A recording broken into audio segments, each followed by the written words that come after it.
Cette semaine, Trends Tendance pose une question qui pique. La Belgique est-elle devenue un enfer fiscal? Taxes sur les plus-values, comptes titres, immobiliers, mais aussi les 300 milliards d'euros qui dorment sur les comptes d'épargne, alors que le gouvernement souhaite justement pousser les Belges à investir davantage. C'est le dossier à la une du Trends Tendance. Cette semaine, il est co-signé par 3 journalistes de la rédaction et parmi eux, Sébastien Buron qui est avec moi pour en parler.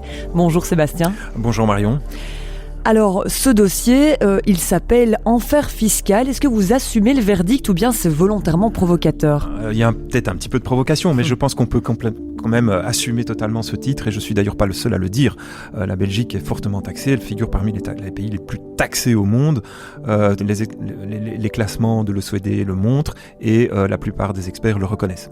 Parce qu'il y a quelque chose d'assez déroutant dans ce dossier. D'un côté, la Belgique qui dit aux Belges « investissez davantage » et de l'autre, elle taxe davantage le capital et les plus-values à un niveau qu'on n'avait jamais vu jusqu'ici. Alors est-ce qu'on est en train d'appuyer sur l'accélérateur et en même temps bien sur le frein ?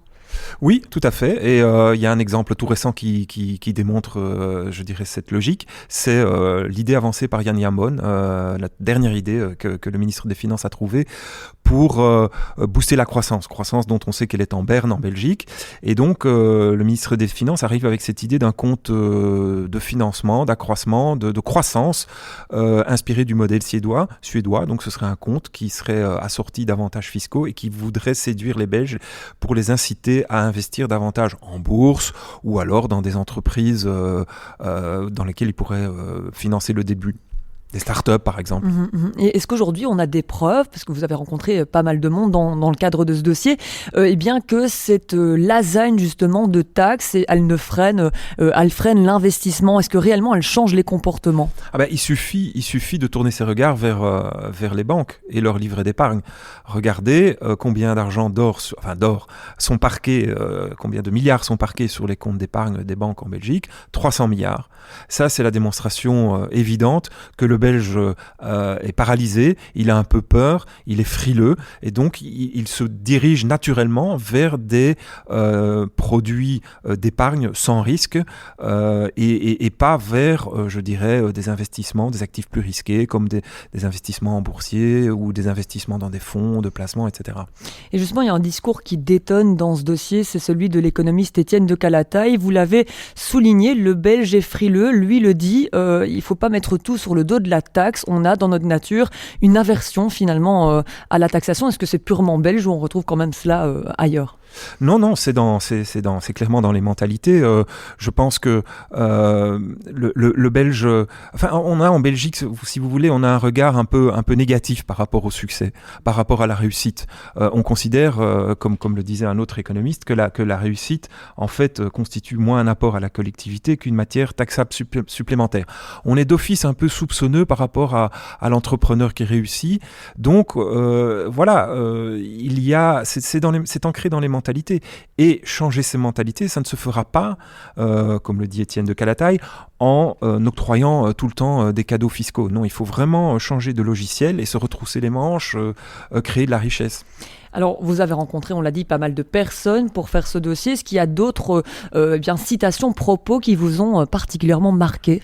Oui, celle par exemple du fiscaliste Pierre-François Coppens qui lui ne mâche pas ses mots et nous dit clairement que l'incitation à la prise de risque est en permanence attaquée en Belgique. Alors attaquée, comme je l'ai dit, par les différents dispositifs fiscaux qui non seulement s'empilent, mais qui ont des effets contradictoires. Et donc on en arrive aujourd'hui à un système fiscal belge qui est très lourd, comme on l'a dit, on est fort taxé, mais ce système fiscal aussi est de plus en plus incohérent, instable, changeant et peu lisible. Or, pour pouvoir investir et créer de la richesse et entreprendre, il faut un stable fiscal stable, il faut de la confiance. Et la confiance, ça ne se décrète pas, ça se construit au fil des années. Alors, il parle aussi, ce dossier, d'immobilier. Il y a un projet en cours aussi qui concerne directement les biens, les appartements et les maisons qu'on a en seconde résidence.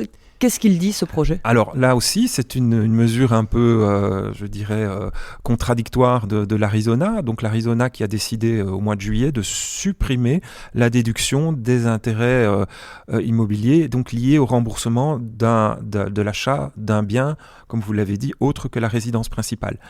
Vous le savez, en Belgique, beaucoup d'indépendants en société, même de particuliers, se sont tournés vers l'immobilier pour faire fructifier leur patrimoine, ont acheté une seconde résidence, un appartement à la mer, un gîte en Ardennes. Voilà, et ils ont fait leurs calculs, leur business plan en fonction de règles qui étaient établies depuis plusieurs années. Et là, tout d'un coup, on change les règles en cours de route. Mais ça change complètement le business plan de celui qui a décidé d'investir dans l'immobilier. Et là aussi, donc, on en arrive à une situation où on ne sait plus à quoi s'en tenir. Et donc, on se retient, je dirais, d'investir. C'est ce que certains nous ont d'ailleurs dit dans le dossier. Nous ont dit, vu tous ces changements, vu le fait que on me demande de me mettre aux normes PEB, etc., le précompte immobilier qui augmente sans cesse, etc., je n'investis plus dans l'immobilier. Et un des risques fondamentaux, c'est bien le fait que l'Arizona, avec cet empilement de taxes, risque bien de devoir se passer de cet argent parce que les horizons sont meilleurs peut-être à l'extérieur même de la Belgique. Tout à fait. On finit, vous savez, vous connaissez certainement cette maxime, trop d'impôts tue l'impôt. Donc on finit par finalement se tirer une balle dans le pied à force de vouloir tout taxer. Vous savez, en Belgique, on le dit souvent, il y a plus que l'air qu'on respire qui n'est pas taxé. Mais à force de vouloir tout imposer, les gens s'adaptent et adaptent leur comportement et vont voir ailleurs. Et comme le dit Olivier Leleu, le patron de la société de bourse du même nom, il voit dans sa clientèle, à cause justement donc de cette taxe sur les plus-values et du doublement de la taxe sur les comptes titres, il voit dans sa clientèle des personnes qui quittent la Belgique, et donc voilà, on perd de l'argent, on perd des capitaux, et donc in fine on perd de la consommation, on perd de l'activité économique, et donc la Belgique s'appauvrit. Et donc dans l'intérêt, avant de se quitter, j'ai une dernière question pour vous, Sébastien Buron. Alors, je vous propose de trancher. Je vous donne 3 éléments. Il y a le niveau de taxation, la complexité des règles et le changement permanent de la fiscalité. Taxation, complexité des règles et changements en matière de fiscalité. Aujourd'hui, lequel fait le plus de dégâts, lequel est le plus urgent à corriger ? Ah bien, c'est évident, c'est le troisième, c'est le changement permanent en fonction des gouvernements successifs, des coalitions, des ministres qui veulent flatter leur électorat. On en arrive à un système fiscal qui devient, comme je l'ai dit, totalement schizophrène. Eh bien, merci beaucoup en tout cas, Sébastien, d'être venu nous présenter ce dossier qui, je le rappelle, est à découvrir dès demain, jeudi, dans vos librairies. La Belgique, enfer fiscal. Un tout grand merci pour votre écoute et à très bientôt. Merci beaucoup Sébastien. Merci Marion. C'est tout pour aujourd'hui. Vous vous intéressez aussi à l'actualité boursière et aux conseils des investisseurs.